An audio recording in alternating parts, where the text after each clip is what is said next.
जिसको सुनामी का नाम जो है नहीं पता होगा या फिर सुनामी के बारे में थोड़ा बहुत उसको नहीं पता होगा, तो सुनामी जो है एकदम हम सबको जो है शॉक में डाल दिया था। उसका जो क्यूरियोसिटी है, उसका जो डिस्ट्रक्शन है, पूरा अर्थ के ऊपर जितने भी लोग रहते हैं, जितना भी कंट्री है, सबको ये एकदम से चौंका दिया था अपना मतलब भयावहता के ऊपर। एंड ये जो जिस टाइप का ये जो मतलब प्रचंड रूप से आप बता सकते हैं कि मतलब आया था हमारा सुनामी, और उसका जो आफ्टर इफेक्ट जो हमें देखने को मिला था बहुत ही फ्यूरियस था, बहुत ही फ्यूरियस था। एंड इसमें जो है कुछ लगभग 10,000 लोग जो है स्पॉट मारे गए थे, एंड इसमें लाखों लोगों का जान जो है खतरे में था, एंड घर उनका जो है टूट गया था। और हमारा इंडिया का जो है सबसे लास्ट पॉइंट यानी कि इंदिरा पॉइंट जो है सबमर्ज हो चुका है इसी सुनामी के बाद से, ठीक है। ये अंडमान एंड निकोबार आइलैंड में एग्जिस्ट करता है, ये लास्ट पॉइंट है हमारा इंडिया का, एंड ये सबमर्ज हो चुका है आफ्टर सुनामी। तो ये सुनामी जो है क्यों आया था और ये किसका ये किया कराया है, ये पानी का ही किया कराया है। एंड इसमें जो है विंड का भी रोल जो है रहता है, ठीक है। तो ये जो पानी का किया कराया है कैसे मतलब इमर्ज कैसे हुआ था, ये क्यों इतना फ्यूरियस हो गया था, इसके पीछे रीजन क्या हो सकता है। एंड लहरें तो आते जाते रहते हैं, टाइड तो हमेशा हमें देखने को मिलता है, वेव करंट तो होते ही रहते हैं, पर इतना फ्यूरियस तो कोई नहीं होता है, ये क्यों हुआ था। तो शायद ही आपको इसके पीछे वाला रीजन पता होगा। अगर आपको नहीं पता है तो आज की इस वीडियो में हम ये सब चीज जो है डिस्कस करने वाले हैं, और इसके बारे में जो भी चीजें होती है ये सब कुछ हमें जानने की जरूरत है, क्योंकि आए दिन जो है हम आजकल हर एक दिन कहीं ना कहीं इस तरह की क्राइसिस जो है देखते हैं, इस तरह के नेचुरल डिजास्टर जो है देखते हैं। तो इन सबको जानने के लिए हमें कुछ बेसिक सा फंडामेंटल चीज जो ज्योग्राफिकल टर्म्स जो है जाननी होंगी, एंड ये सब जो है हमारा पानी से रिलेटेड है। तो वाटर से रिलेटेड जो भी चीजें होती है आज के चैप्टर में हम थोड़ा बहुत करके डिस्कस करेंगे, कुछ फंडामेंटल चीजें डिस्कस करेंगे, कुछ बेसिक नॉलेज जो है गेन करेंगे। तो ये जो है चैप्टर 5 है हमारा क्लास 7 ज्योग्राफी एनसीईआरटी का। नमस्ते, मैं हूं सुतपा, मैं आपको स्वागत कर रही हूं मेरे इस चैनल में जिसका नाम है लर्न राइट अवे बाय सुतपा। आज जो है हम लोग चैप्टर 5 के बारे में डिस्कस करेंगे। भले ही एक चैप्टर है लेकिन इसमें हमें बहुत कुछ इंटरेस्टिंग चीजें जानने को मिलेगा। कसम खाती हूँ आपका अंत तक बहुत ही अच्छे अगर फैक्ट्स नहीं मिलेगा तो देखना छोड़ दीजिएगा, ठीक है। तो बहुत ही अच्छे इंटरेस्टिंग चीजें जानने को मिलेगा, देखने को मिलेगा एंड सीखने को भी मिलेगा। तो बने रहिए अंत तक एंड बिल्कुल मिस मत कीजिए। चलिए स्टार्ट करते हैं। तो पहले तो जानते हैं कि टेरेरियम क्या होता है। एक्वेरियम के बारे में आप सब जानते होंगे, घर घर आपको एक्वेरियम देखने को मिल जाएगा, लेकिन शायद ही आपको ये पता होगा कि टेरेरियम क्या होता है। तो टेरेरियम एक कांच का एक आप बटन लेते हो या आप खुद से भी बना सकते हो, घर में बना सकते हो। तो ये जो होता है 6-7 बच्चों को भी पता है, लेकिन हम लोगों को शायद ही पता होगा। तो टेरेरियम जो होता है कुछ नहीं होता है, ग्लास का एक जार ले लीजिए आप, उसके अंदर जो है थोड़ा सा मिट्टी डाल दीजिए, उसमें आप एक पौधा लगा दीजिए, उसके साइड वाले एरिया में भी थोड़ा थोड़ा छोटी छोटी पौधा लगा दीजिए, एंड उसको जो है ढक्कन दे दीजिए, थोड़ा सा पानी उसमें स्प्रे करके ऐसे ही ढक्कन देके छोड़ दीजिए। आप देखेंगे जो पौधा है नहीं मरेगा, ठीक है। तो क्यों नहीं मरेगा, क्योंकि उसके अंदर जो है वाटर साइकिल कंटिन्यूअसली चलता रहता है। भले क्योंकि ये ग्लास का जार होता है, क्योंकि ये स्वच्छ होता है, तो इसके थ्रू से सनलाइट जो है पास हो सकता है। एंड इसके जो कवर होता है उसमें आप अगर थोड़ा सा छेद दे देंगे तो जो छेद कर देंगे, जिसकी वजह से इसको जो है एयर भी मिलता रहेगा, ऑक्सीजन भी मिलता रहेगा।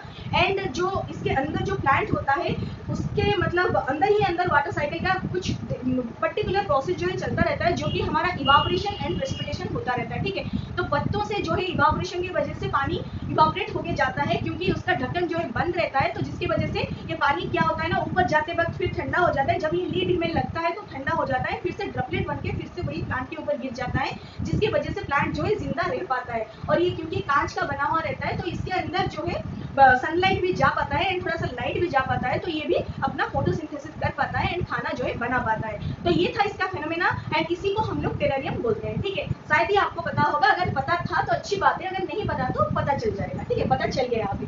तो ये था टेरेरियम। फिर थोड़ा सा वाटर साइकिल के बारे में जानते हैं। तो वाटर साइकिल सबको पता होता है, बहुत ही कॉमन सा चीज है, हमें जो भी रेन मिलता है वाटर साइकिल की वजह से मिलता है। एंड हमारा जो विंटर या फिर समर में जो इवापोरेशन होता है वो भी हमारा मतलब वाटर साइकिल का ही पार्ट है, ठीक है। तो बहुत ही सिंपल में 4 लाइन में समझ लेते हैं। तो ये वाटर साइकिल जो है 4 वर्ड से कंप्लीट हो जाता है। एक है हमारा प्रेसिपिटेशन, फिर जो है रन ऑफ यानी कि इवापोरेशन से फिर ऊपर जाता है, फिर कंडेंसेशन यानी प्रेसिपिटेशन फिर होके फिर जो है नीचे आ जाता है। थोड़ा सा अच्छे से समझ लेते हैं कि जो हमारा पानी का जो भी सोर्स हम अर्थ के ऊपर देखते हैं, कुछ भी मान सकते हैं, कुछ भी, ठीक है। तो उसमें हमारा ओशन से लेकर के हमारा गीला हुआ कपड़ा भी शामिल होता है।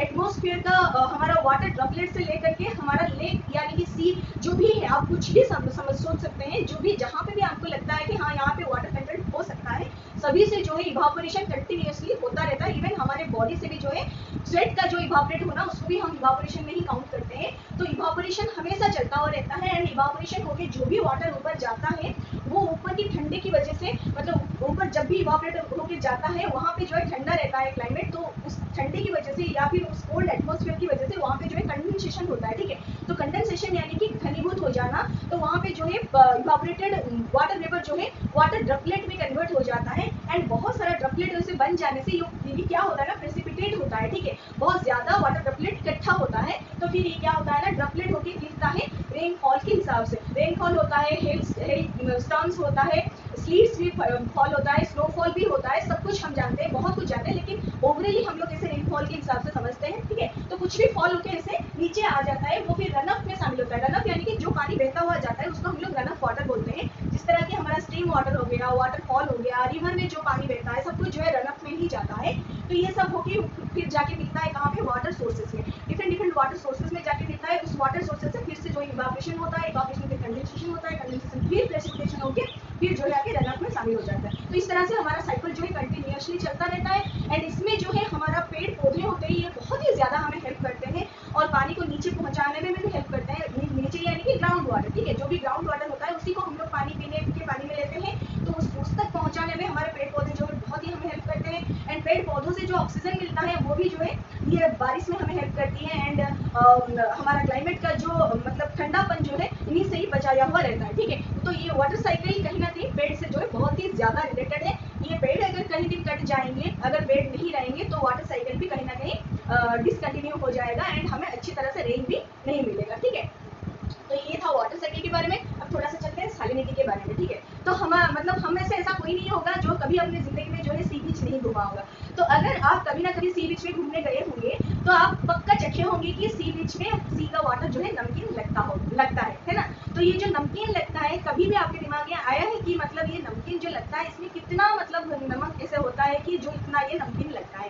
क्योंकि हम लोग जब भी घर में कुछ भी ऐसे शरबत वगैरह बनाते हैं, अगर कुछ भी नींबू वाला नमक डाल के अगर बनाते हैं शरबत, तो हमें डेफिनेट क्वांटिटी में उसमें मिलाते हैं तो हमें पता होता है। लेकिन समंदर में कितना नमक है आपको अगर पता नहीं है तो आज हम इस लेक्चर में ये भी जान लेंगे, ठीक है। तो समंदर का पानी जो है इतना नमकीन होता है, उसमें नमक जो भी मिलता है ये हमारा खाने वाला नमक ही होता है, यानी सोडियम क्लोराइड ही होता है, जिसका फॉर्मूला है सोडियम क्लोराइड यानी कि NaCl, ठीक है। Na मतलब सोडियम एंड Cl मतलब क्लोरीन, Cl मतलब क्लोराइड, ठीक है। क्लोरीन का ही एक फॉर्म है क्लोराइड, ठीक है। तो सोडियम क्लोराइड जो है हमारा खाने वाला नमक होता है जो कि मतलब डिसॉल्व होके हमारे सी वाटर में मिलता है एंड ये आप अगर सी वाटर 1000 ग्राम्स लेते हैं, सी का वाटर 1000 ग्राम्स लेते हैं यानी कि 1 लीटर क्वांटिटी का लेते हैं, तो उसमें जो है आपको 35 ग्राम ऑफ सोडियम क्लोराइड जो है मिलेगा, ठीक है। यानी कि 1000 पार्ट्स ऑफ सी वाटर में हमें 35 पार्ट्स जो है सोडियम क्लोराइड का पार्ट मिलता है, ठीक है। इतना आप याद रखिए, 35 पार्ट्स पर 1000 ml यानी 1000 ml या फिर 1000 ग्राम्स ऑफ सी वाटर, ठीक है। इतना आप रेशियो याद रख लीजिए, 35 ग्राम्स पर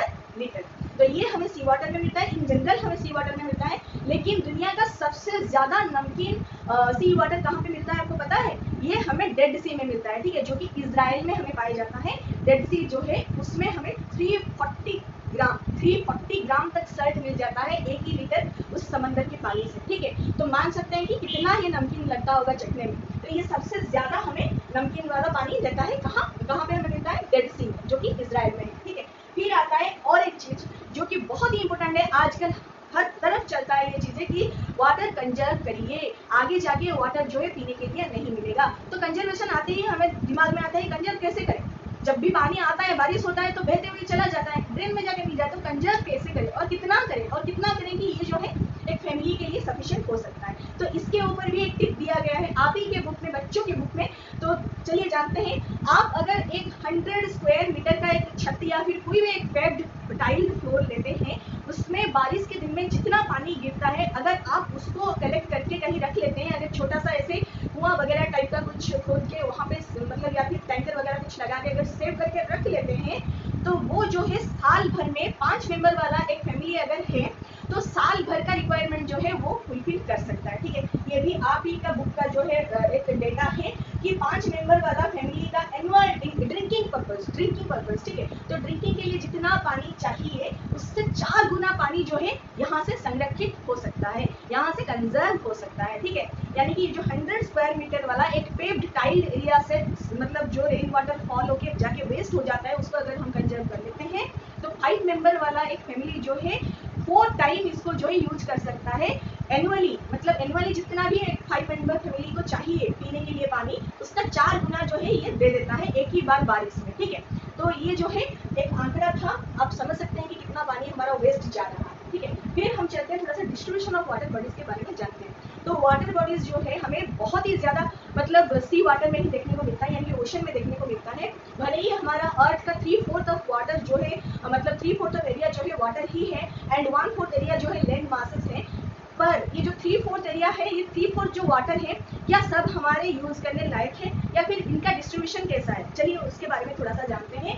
तो ये जो 3/4 ऑफ वाटर कवर्ड है हमारा अर्थ का, इसमें से ओशन जो है 97.3% रहता है, जिसमें हमें सलाइन वाटर मिलता है, यानी कि नमकीन पानी मिलता है, जो कि हमारा ड्रिंकिंग पर्पज के लिए सही नहीं है।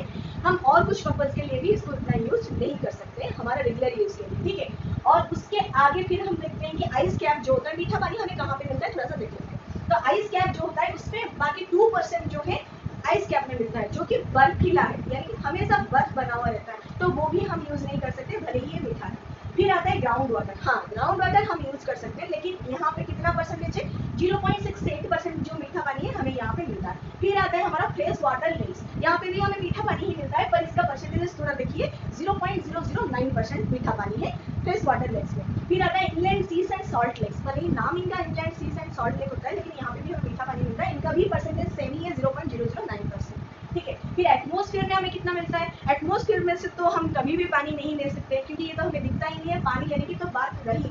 फिर वहाँ पे हमें कितना परसेंटेज मिलता है, 0.0019%। ठीक है, और फिर हमें रिवर में कितना मिलता है, रिवर जो नदियाँ हमें इतनी बड़ी बड़ी नदियाँ दिखती है कि कितना पानी है, वहाँ पे हमें बस 0.0001% पानी जो है मिलता है, जो कि पीने लायक है।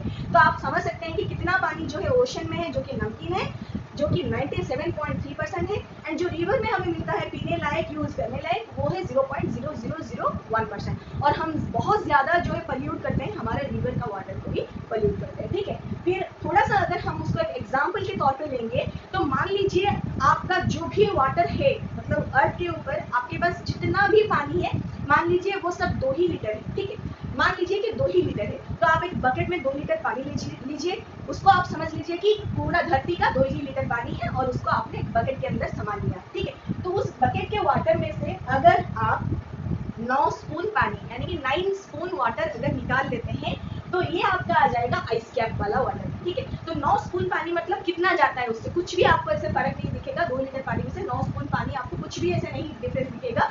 9 स्पून पानी जो है यानी कि 9 स्पून वाटर जो है आइस कैप में है। ठीक है, फिर 2 स्पून वाटर अगर आप उसी 2 लीटर से निकाल लेते हैं वो है हमारा ग्राउंड वाटर। फिर उसी में से एक आधा स्पून पानी अगर आप निकाल लेते हैं तो ये है फ्रेश वाटर लेक्स में।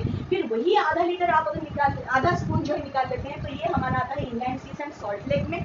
फिर अगर 19 ड्रॉप ऑफ वाटर आप उस 2 लीटर पानी में से निकाल लेते हैं तो ये आपका आता है एटमॉस्फेयर में। ठीक है, और उसी 2 लीटर में से आप अगर 1 ड्रॉप वाटर निकाल लेते हैं तो ये आपका जो है रिवर में पाया जाता है।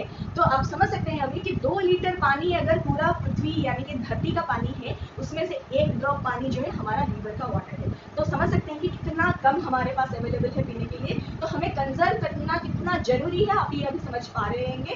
अभी का सिचुएशन जो है मतलब अभी ऐसा सिचुएशन आ गया है कि every single drop even counts. ठीक है, तो अभी हमें एक भी अगर पानी का ड्रॉप बचाना है तो बचाना चाहिए। तो ये आज का सिनेरियो है, इसलिए हमें जो है वाटर को कंजर्व करनी चाहिए, जिसके लिए हमारा जो है मार्च 22 को वर्ल्ड वाटर डे के हिसाब से सेलिब्रेट किया जाता है, ताकि हम डिफरेंट वे से वाटर को जो है कंजर्व कर सकें हमारे लिए और आने वाले जनरेशन के लिए भी। इसका लेवल जो है हमेशा एक समान रहता है हर जगह पे, इसीलिए हम मीन सी लेवल को जो है काउंट करते हैं हाइट को मेजर करने के लिए। ठीक है, क्योंकि ये हमेशा स्टिल है एंड हमेशा जो है मूवेबल होता है अंदर ही अंदर। ठीक है, तो इनका जो मूवमेंट का तरीका होता है 3 टाइप का होता है, एक होता है वेव, दूसरा होता है टाइड एंड तीसरा होता है करंट। ठीक है, तो वेव जो होता है वेव जनरली हमारा विंड की वजह से हो पाता है। जब समंदर के ऊपर से हवा जो है बहुत ही स्पीड से बहता है तो वो अपने साथ जो है पानी का एक लेयर भी उठाते हुए लेता है, जो कि हमें लहरों के हिसाब से हमें समंदर में देखने को मिलता है। जितना जोर से हवा चलता है उतने ही बड़े बड़े लहर जो है हमें देखने को मिलते हैं इस इमेज में, और जितना ये स्लो से चलता है उतना स्लो हमें लहरें जो है देखने को मिलता है। ठीक है, ये कंटिन्यूसली राइज एंड फॉल होता रहता है। और इसका और एक एग्जांपल हम लोग देखेंगे, जब बहुत ही स्पीड से हवा बहता है तो ये लहरें जो है बहुत ही ज्यादा भयानक हो जाते हैं। एंड इसी का ही एक एग्जांपल था हमारा सुनामी, जो कि 26 दिसंबर 2004 को आया था। सुनामी का एग्जैक्ट वर्ड का मीनिंग होता है कि हार्बर वेव्स। ठीक है, हार्बर वेव्स, तो हार्बर को डिस्ट्रॉय करने वाला जो भी वेव्स आता है उसको हम लोग सुनामी बोलते हैं। ठीक है, तो ये उसका टिपिकल मीनिंग है। एंड ये हार्बर को कंप्लीटली डिस्ट्रॉय कर दिया था, वास्ट एवे कर दिया था हमारा जो भी कोस्टल एरिया था इंडिया का। और ये इतना मतलब भयानक था कि आप समझ नहीं सकते। हमारा जो लास्ट इंडिया का जो सबसे लास्ट पॉइंट है इंदिरा पॉइंट, जो कि अंडमान एंड निकोबार आइलैंड में लाई करता है, वो कंप्लीटली सबमर्ज हो चुका है। एंड हमारा जो 10,000 लोगों का वहाँ पे स्पॉट डेथ हुआ था। एंड लैक्स ऑफ पीपल जो है बेघर हो गए थे, बहुत सारे कच्चे घर जो है एकदम पानी में धुल गए थे। तो इस तरह से बहुत कुछ चीजें हुआ था, लेकिन एक्चुअली हुआ क्यों था इसको थोड़ा सा समझते हैं। तो हम लोग जैसे मतलब पहले वाले लेक्चर में हम लोग डिस्कस कर चुके थे कि हमारा जो है कंटिनेंट के नीचे जो है कंटिनेंटल प्लेट्स होता है एंड ओशन के नीचे ओशन प्लेट्स होता है। ये हमेशा मूव करते रहते हैं, लेकिन ये सालों साल में कुछ 1 मिलीमीटर तक ही मूव करते हैं। ठीक है, मान लीजिए यहाँ पे अर्थक्वेक होता है तो क्या होता है, तो थोड़ा सा देखेंगे। तो हमारा जो कंटिनेंटल प्लेट है वो मतलब हमारा इंडिया का जो कंटिनेंटल प्लेट है, इंडियन प्लेट, एंड जो बर्मा का जो कंटिनेंटल प्लेट है। ठीक है, तो ये दोनों प्लेट जो है एक अर्थक्वेक आया था हमारा उसी दिन, मतलब 26 दिसंबर 2004 को एक अर्थक्वेक आया था, जो कि 9.0 रेक्टर का था, जिसका मतलब एपीसेंटर जो है हमारा वेस्टर्न बाउंड्री ऑफ सुमात्रा जो आइलैंड है हमारा, वहाँ का जो वेस्टर्न बाउंड्री है। ठीक है, वहाँ पे जो है इसका एपीसेंटर था। तो फोकस जो है हमें नीचे पाया जाता है एंड एपीसेंटर जो है हमें एग्जैक्टली इसके ऊपर जो है पाया जाता है। ठीक है, तो फोकस जो है मतलब अंदर पाया जाता है, जहाँ से हमारा अर्थक्वेक जो है ओरिजिन होता है। एंड ये जो है एग्जैक्टली फोकस से ऊपर वाला पॉइंट जो है हमें ऊपर देखने को मिलता है, वो है एपीसेंटर। एंड एपीसेंटर से जो है चारों तरफ जो है ये फोर्स जो है रेडिएट होके जो है अर्थक्वेक का जो है डिस्ट्रक्शन मचाता है। ठीक है, तो ये जो है बहुत ही फ्यूरियस माना जाता है। एपीसेंटर के आसपास वाले एरिया में बहुत ही ज्यादा डिस्ट्रक्शन होता है। तो उस हिसाब से जो हमारा Indian plate and Burma plate जो था उसके अंदर जो है मतलब क्वेक आया था। तो जो क्वेक आया था जिसकी वजह से हमारा मतलब दोनों प्लेट जो है डिस्प्लेस हो गए थे। उन दोनों के अंदर में अंतर आ गया था, कितना 10 से 20 मीटर तक का फासला जो है आ गया था, जिसके बाद जो है एक प्लेट जो है टिल्टेड हो गया था, मतलब डाउनवर्ड डायरेक्शन में टिल्टेड हो गया था। ठीक है, तो ये जब डाउनवर्ड डायरेक्शन में टिल्टेड हो जाता है एक प्लेट, तो उसके अंदर क्या होता है, मतलब जो गैप प्लेट होता है तो उसके अंदर पानी जो है एकदम रश करके अंदर चला जाता है। और पानी जो है रश करके अंदर जाता है तो वो खाली जगह जो है भर जाता है। उसके बाद जो प्लेट मतलब धीरे धीरे करके एकदम से सट जाता है, उसके अंदर जो है जाके फिक्स हो जाता है। ठीक है, एक प्लेट के अंदर जो है दूसरा प्लेट जाके फिक्स हो जाता है। जब फिक्स हो जाता है तो वो पानी जितना रह गया अंदर तो रह गया, लेकिन जो ऊपर मतलब जो रश करके गया था वो फिर दोबारा क्या होता है ना, वापस दोबारा उस फोर्स में जो है रिटर्न आता है। ठीक है, तो वो जो रिटर्न आया था पानी, जो भी रस करके अंदर गया था पानी, फिर रिटर्न आया था। वो जो रिटर्न आते टाइम पानी का उसका स्पीड था 800 किलोमीटर पर आवर, जो कि एक अच्छा खासा एयरक्राफ्ट का जो है मतलब स्पीड होता है। तो आप मान सकते हैं कि इतने जोर से अगर पानी आता है तो उसका रिजल्ट क्या होने वाला है। तो 800 किलोमीटर पर आवर के हिसाब से जो है पानी आया था। ये जो लहरें थी इनकी हाइट जो है 15 मीटर तक वेरी करती थी। 15 मीटर मतलब हाइट आप मान सकते हैं, मीटर फीट नहीं है, मीटर है। ठीक है, तो 15 मीटर हाइट में जो है ये लैंड मासेस के तरफ आई थी। लगभग 3 किलोमीटर अंदर तक जो है ये आई थी ये पानी। एंड इनका जो है आने वाला स्पीड जो है 700 से 900 किलोमीटर पर आवर तक था, लेकिन जाते जाते इनका जो है मतलब स्पीड जो है 70 किलोमीटर पर आवर जो है हो गया था। और ये हमारा मतलब इंडिया का जो लास्ट पॉइंट है उसको तो सबमर्ज कर दिया था। कोस्टल एरिया जो हमारे अंडमान निकोबार का था एंड इंडिया का भी जो कोस्टल एरिया था, आंध्र प्रदेश एंड तमिलनाडु एंड उड़ीसा का सब एरिया, वहाँ पे भी जो है इफेक्ट किया था। और इसका मतलब इफेक्ट जो है बहुत ही ज़्यादा फ्यूरियस था, बहुत ही ज़्यादा डिस्ट्रक्टिव भी था। मतलब बहुत ज़्यादा हमें नुकसान हुआ था उस टाइम पे। बहुत सारी जगह से जो है हेल्प हमारे कंट्री की तरफ आए थे एंड रिलीफ वगैरह वहाँ पे दिया जा रहा था, लोगों को रेस्क्यू किया जा रहा था। तो बहुत ही इसका जो है इसका खौफ जो है अभी भी हमारे अंदर है। इसके ऊपर न जाने कितने फिल्म भी बन चुके हैं, आप लोग शायद देखे होंगे। तो उसको अच्छी तरह से समझ गए होंगे, ठीक है। तो ये सब जो है हमारा विंड एंड वाटर का ही किया कराया है। जब मतलब नेचर जब अपने ऊपर आ जाता है तो कहीं इस तरह से ही जो है हमें नेचुरल डिजास्टर्स देखने को मिलता है, ठीक है। तो जितना हो सके हमें इन्हें जो है बैलेंस में रखनी चाहिए। फिर आता है ओशन का और सर्कुलेशन का मीडियम जो है टाइड। तो ये टाइड जो है हमें जनरली दिन में हमें 2 बार टाइड्स देखने को मिलते हैं। एक टाइम जो है ये हाई लेवल पे रहता है, दूसरी टाइम जो है ये लो लेवल पे रहता है। एक टाइम ये राइज करता है तो दूसरी टाइम जो है ये फॉल करता है, ठीक है। तो जब मतलब जब हमारा फुल मून डे या फिर न्यू मून डे होता है, टाइड का जो लेवल होता है बहुत ही हाई रहता है। इसलिए हमें जो है फुल मून या फिर न्यू मून डे में जो है समंदर में मतलब सी शोर्स में जाने के लिए मना रहता है, क्योंकि पानी का हाइट जो है बहुत ज़्यादा रहता है, टाइड भी बहुत ज़्यादा रहते हैं, इनका लेवल भी बहुत ज़्यादा राइज होकर रहता है, ठीक है। तो थोड़ा सा टाइड के बारे में जानेंगे। तो टाइड जो है 2 टाइप का होता है, एक होता है नीप टाइड एंड दूसरा होता है स्प्रिंग टाइड, ठीक है। तो जो नीप टाइड होता है उसमें एक्चुअली हमें कुछ इस तरह से जो है सन, मून एंड अर्थ का पोजिशन देखने को मिलता है। तो full moon and new moon में तो हम लोग इसलिए होता है क्योंकि सन, अर्थ एंड मून जो है एक ही लाइन पे रहते हैं। लेकिन जब ये लोग डायगोनली रहते हैं, यानी कि जो क्वार्टर टाइम रहता है, मतलब full moon and new moon होने का जो टाइमिंग है, इनका जो क्वार्टर वाला बीच वाला जो पहला क्वार्टर जो होता है या फिर आखिरी क्वार्टर जो होता है, टाइमिंग होता है, ये जो आखिरी क्वार्टर एंड पहला क्वार्टर जो होता है, इस टाइम में सन एंड मून एंड अर्थ के बीच जो है डायगोनली इनका जो है एंगल रहता है एंड ये जो है एक एंगल फॉर्म करते हैं। तो जिस वजह से इनका जो अट्रैक्शन फोर्स रहता है, यानी कि इनका जो अट्रैक्शन रहता है, ग्रेविटेशनल अट्रैक्शन रहता है, ये जनरली मतलब पानी को कुछ डायगोनली ये अट्रैक्ट करते हैं, ठीक है। तो इस टाइम जो है हमें नीप टाइड देखने को मिलता है। मानी क्या होता है, तो एक तरफ जो है मून रहता है, ये एक एंगल क्रिएट करता है सन के हिसाब से, कभी स्ट्रेट लाइन में नहीं रहता है, ठीक है। ये इस टाइम पे हमें जनरल नीप टाइड हमें उस टाइम देखने को मिलता है जिस टाइम पे हमेशा सन एंड मून जो है एक एंगल में रहते हैं, कभी स्ट्रेट लाइन में नहीं रहते हैं। तो जब एंगल होता है तो पानी का जो अट्रैक्शन होता है वो भी एंगल बन जाता है। तो एंगल मतलब डायगोनली ये जो है खिंचाव रहता है दोनों के ग्रेविटेशनल फोर्स के ऊपर, ठीक है। तो मून का भी ग्रेविटेशनल फोर्स है एंड सन का भी ग्रेविटेशनल फोर्स है, तो दोनों के ग्रेविटेशनल फोर्स के तरफ जो है पानी का खिंचाव रहता है एंड उस टाइम जो है हमें नीप टाइड देखने को मिलता है। और जब फुल मून या फिर न्यू मून डे रहता है उस टाइम जो है या फिर मतलब मून जो है अर्थ और सन के बीच में रहे या फिर बीच में रहता है तो फुल मून हमें एक्सपीरियंस करने को मिलता है। अगर अर्थ बीच में आ जाता है तो हमें न्यू मून एक्सपीरियंस करने को मिलता है। तो उस सिचुएशन में जो है हमें स्प्रिंग टाइड देखने को मिलता है, ठीक है। तो उस टाइम जो है हमारा अर्थ का जो पानी दोनों का मतलब ग्रेविटेशनल फोर्स जो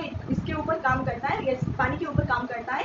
तो एक तरफ जो है सन खींचता रहता है तो दूसरी तरफ जो है मून का ग्रेविटेशनल फोर्स जो है काम करता है। तो अच्छा खासा मतलब खिंचाव रहता है, उस टाइम जो है हमें स्प्रिंग टाइड देखने को मिलता है, ठीक है। तो स्प्रिंग टाइड भी हमें full moon and new moon में देखने को मिलता है, इसलिए इनका जो है 2 वेरिएशन रहता है। नीप टाइड जो है हमें दोनों क्वार्टर में देखने को मिलता है, पहला क्वार्टर एंड आखिरी क्वार्टर में देखने को मिलता है, इसलिए ये एक ही तरह का होता है, ठीक है। इतना आप याद रख लीजिए टाइड के लिए। एंड करंट, थोड़ा सा करंट के बारे में जानते हैं। तो जो ओशन मूवमेंट होता है उसके अंदर हमें करंट भी देखने को मिलता है। करंट जनरली इसीलिए प्रोड्यूस होता है कि जो स्ट्रीम वाटर का जो स्ट्रीम्स रहता है वो जनरली कॉन्स्टेंटली फ्लो करता है जो ओशन सरफेस में एक डेफिनाइट डायरेक्शन में, ठीक है। करंट कैसे पैदा होता है, जो हमारा वाटर स्ट्रीम्स रहता है ये कंस्टेंटली हमेशा ओशन सरफेस में एक ही डायरेक्शन में जो है फ्लो करते रहते हैं, तो करंट जनरली पैदा होता है, ठीक है। तो ये जो करंट होता है 2 टाइप के होते हैं, एक होता है warm current, warm oceanic current and दूसरा होता है कोल्ड ओशनिक करंट, ठीक है। तो वार्म ओशनिक करंट जो होता है हमें गल्फ स्ट्रीम में देखने को मिलता है एंड कोल्ड ओशनिक करंट जो होता है हमें लैब्राडोर ओशन करंट में देखने को मिलता है, ठीक है।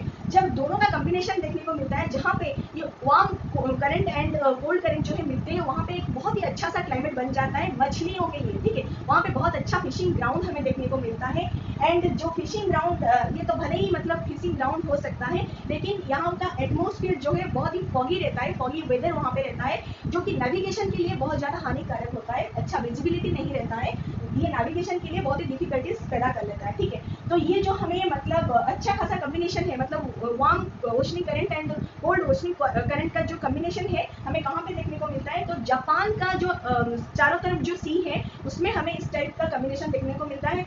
और नॉर्थ अमेरिका जो है उसका ईस्टर्न कोस्ट जो है वहाँ पे भी हमें, नॉर्थ अमेरिका का ईस्टर्न कोस्ट, ठीक है, वहाँ पे भी हमें जो है इस तरह का कॉम्बिनेशन जो है देखने को मिलता है, यानी कि वार्म एंड कोल्ड करंट का जो है कॉम्बिनेशन देखने को मिलता है। ये अच्छा खासा फिशिंग ग्राउंड माना जाता है एंड टाइड जो है, टाइड की वजह से भी जो हमारा वाटर लेवल होता है बहुत ज़्यादा राइज करता है एंड जब टाइड अच्छा खासा रहता है वो भी जो है नेविगेशन में बहुत अच्छा हेल्प करता है, जिसकी वजह से फिश भी जो होते हैं बहुत ज़्यादा टाइड में आ जाता है, वो फिशिंग ग्राउंड के लिए भी अच्छा माना जाता है, नेविगेशन के लिए भी अच्छा रहता है। तो टाइड भी बहुत अच्छा हेल्प करता है फिशिंग करने के लिए और नेविगेशन के लिए भी बहुत अच्छा हेल्प करता है, ठीक है। तो ये सब कुछ बेसिक्स था, मैं आशा करती हूँ कि आप सबको बहुत अच्छा लगा होगा, मुझे भी बहुत अच्छा लगा जब मैं पढ़ी थी, और बच्चों को भी आशा करती हूँ समझ में आया होगा। अगर कहीं पे आपको कुछ डाउट लग रहा है या फिर आपको लग रहा है कि कुछ और इम्प्रूव होना चाहिए, बिल्कुल आप कमेंट करके बता सकते हैं विदाउट एनी हेजिटेशन।